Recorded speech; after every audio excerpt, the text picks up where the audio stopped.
يسعد لي أوقاتكم حبايب قلبي، نورتوا مطبخي مطبخ فيروزة خانم. اليوم رح نحضر مع بعض أطيب حلاوة طحين تركية بالجبنة بطعم ولا أشهى من هيك، بطريقة بسيطة بمكونات أبسط. خلوكم معي لنحضر هالحلو اللذيذ خطوة بخطوة.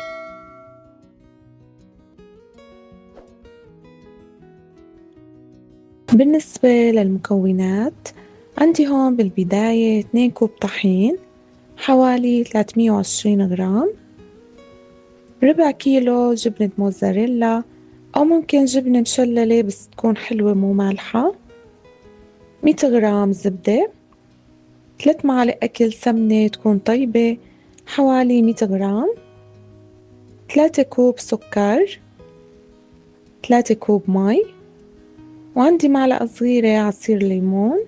يلا نشوف طريقة التحضير مع بعض. رح ضيف بالبداية 3 كوب مي على السكر حتى جهز القطر.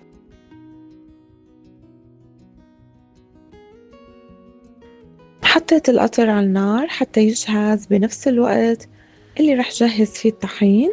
حطيت السمنة والزبدة بطنجرة تانية حتى يسيحوا ونزل عليهم الطحين. وبعد ما ساحت السمنة والزبدة رح نزل الطحين ورح استمر بتقليبه حتى ياخد لون بني فاتح. طبعا رح استمر بتقليب الطحين، ما بوقف نهائيا حتى أحصل على اللون اللي بدي إياه. وبعد ما داب السكر تماما رح نزل عصير الليمون. اترك القطر على نار هادية لبين ما يجهز الطحين. وبعد ما وصلت لهذا اللون رح نزل هلأ القطر على الطحين.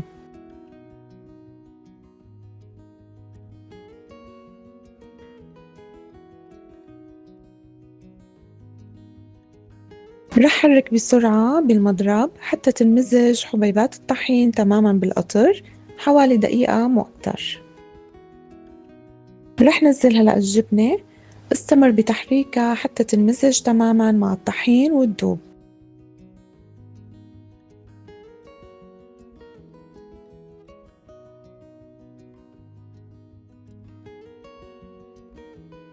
رح حركها بهالشكل حتى تتجانس عندي حلاوة الطحين تماما وتلم على بعض.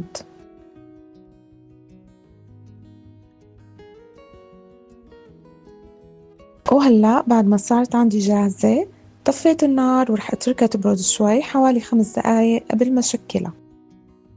وبعد 5 دقايق رح اضيف لها معلقة اكل سمنة بدون ما اشعل النار طبعا، وحركها بتعطيها نكهة لذيذة وملمس ولمعة غير شكل.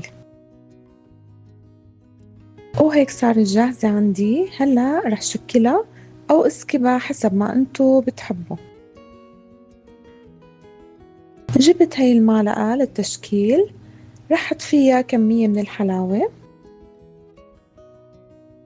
واضغطها حتى احصل على شكل حلو ومرتب.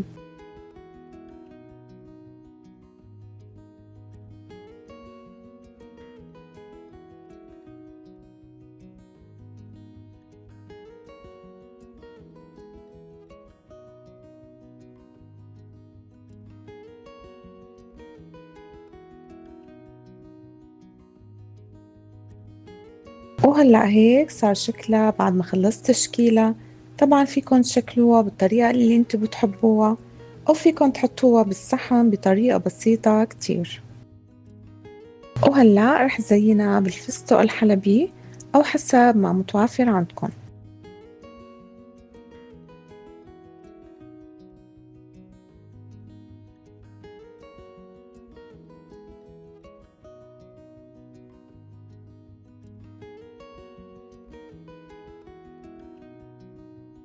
وهيك صارت حلاوة الطحين التركية بالجبن جاهزة عندي.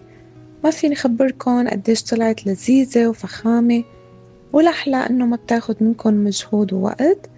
بنصحكم تجربوها بطريقتي وتعطوني رأيكم فيها بالتعليقات، وتخبروني من أي بلد بتتابعوني.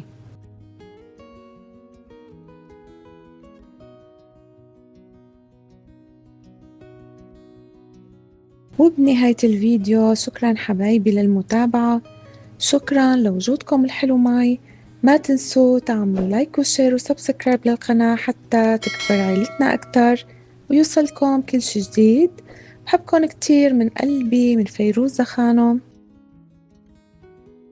سلام.